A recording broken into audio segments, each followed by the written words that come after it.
Everybody wants to talk about Cooper Flagg or Dylan Harper in the 2025 draft class, and rightfully so. They're fantastic prospects. But what if I told you there was a 6'9" flamethrower out of Rutgers University that averaged almost 18 points per game on very efficient shooting, just sitting there, waiting to be picked after these guys are off the board?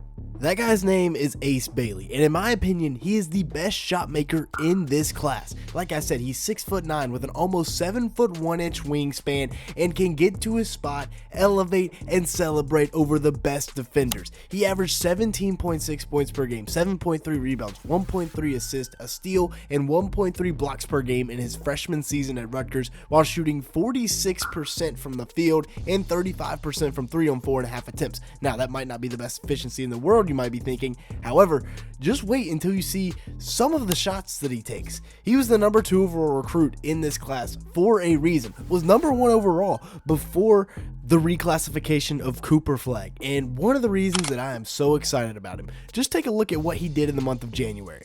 24, 8, and 2 over the 9 games that he played during that month. But take a look at the efficiency. 50% from the field and 47% from beyond the arc on 6.3 attempts. Absolutely ridiculous stuff from Ace Bailey right there. And we're going to look at this game versus Indiana, where he had 39 points, 8 rebounds, 4 blocks, and a steal to show you why I am so in love with him as a prospect. 16 of 29 from the field, 4 of 8 from beyond the three-point line, and his self-creation is unstoppable. He will get isolated either above the break on the wing or in the mid-post area on the wing and just go to work as he does right here. A little jab between the legs. He sees the help coming from the weak side, so he's going to go to the strong side, get downhill, and get the layup to fall. That's a lot of contact. Arguably could have been an and one. And then same thing right here. He's going to drive deep, but this time he's going to get cut off, and he's going to pivot out. He once again gets that little hesitation move where he gets downhill, gets the defender on his hip, gets cut off,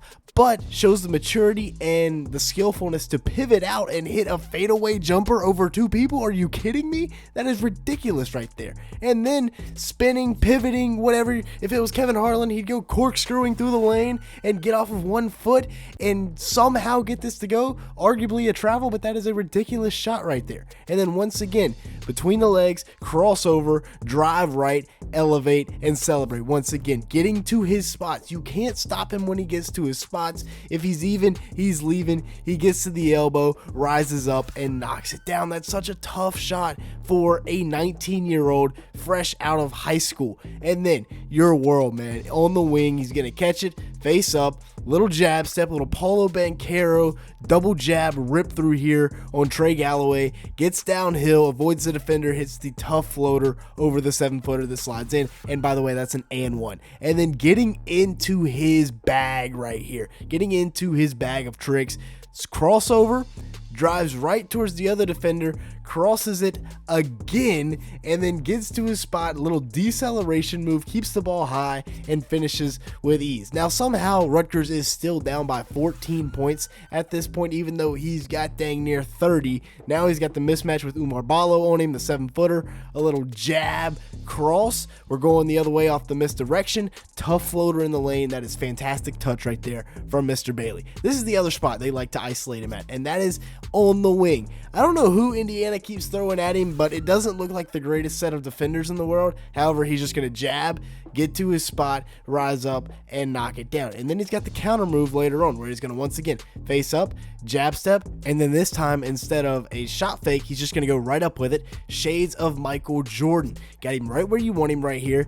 Jab, and then go up with it. Great defense, better shot. That's why I like him so much as a prospect, as a shot creator, as a shot maker. Now, out of the pick and roll, he is showing the ability to make some reads. Now, this wasn't necessarily the best read right here, although the first option is also you going to score, but he comes off the screen, the roller's there, it looks like the help defender is sliding over to tag the roll, so the throw behind maybe would have been the play right here. You see 25 down there with both hands up, but hey, he scores, so you can't argue with that. Then coming off of the screen right here, gets to his spot beyond the three-point line and knocks it down. This is Mackenzie Mbako, should have come to NC State, but anyways, Bailey comes off the screen, gets to his spot, great contest, doesn't matter, knocks it down. His shot making is off the charts, as you've seen throughout this video. Right here, flying off of a screen and hitting a fadeaway three into his own bench. That is ridiculous stuff right there. Like, what? Look at the degree of difficulty on the shot. I know it's not a great contest, but he is full speed running straight into the corner and knocking it down like he's JJ Redick or somebody like that, flying off of the screen. We looked at this play earlier where, I mean, that's a great contest. He gets fouled and he still knocks it down. Being able to shoot off the dribble is such a tough skill for prospects to learn, but he's already got it. Right? In what world would they kick it up to you and you think it's a 3-on-1? I'm still going to take a step back jumper here in the corner and knock it down with confidence. There's not many other 19-year-olds in the world doing that. And then this one, we talked about it coming, off of the isolation, just getting to his spot, rising up and knocking it down. Now, let's take a look at some potential fits and where I think he might end up in the league. Obviously, Cooper Flagg, he's going number 1 overall, right? The hype is warranted. Not even a genius like Nico Harrison could mess this one up. Cooper Flagg is going to Dallas unless they decide to trade him for some stupid reason, which I wouldn't even trade him for Giannis, to be honest. I'd rather have 15 years of Coop than 6 years of Giannis. But he averaged 19.2 points a game, 7.6 rebounds, 4.2 assists, 1.4 steals, 1.4 blocks, and the craziest part is he did that on 48% shooting from the field, 39% from three. He's the number 1 overall pick, right? There is no disputing that. And I'm not here to glaze Cooper Flagg. I got a whole video dedicated to that already. But he was really good this year at Duke. And then you have Kyrie Irving as well in Dallas. The rest of that squad, they're going to be looking really solid next year. Also, of course, AD, PJ Washington, Daniel Gafford, maybe Max Christie turns into something. They got a lot of stuff to work with down in Dallas. Number 2 overall is probably going to be Dylan Harper, even though I have Harper and Bailey tied in my personal rankings, and I gave Bailey the slight edge. Dylan Harper's probably going to be the number 2 overall pick. He's a generational guard prospect. The Spurs currently have that pick. We will see what they decide to do with it.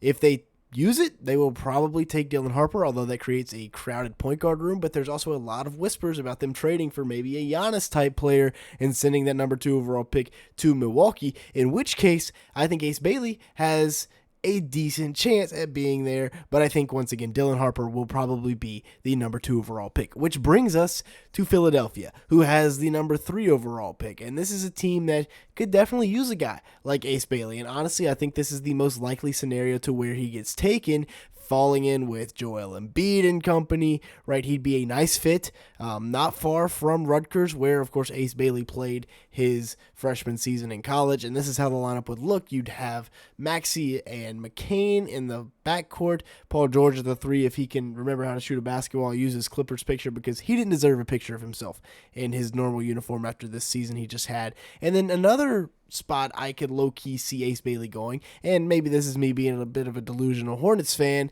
and that's the Hornets because he fits in pretty well with LaMelo, Brandon Miller, Miles Bridges, Mark Williams, right? Maybe low-key, and that's probably me just being way too hopeful as a Hornets fan, and that is the Hornets going out and getting LaMelo Ball. But hands down, Ace Bailey is the number 3, at least, overall prospect in this class. Like I said, I have him and Harper tied, and I'm going to give him the slight nod.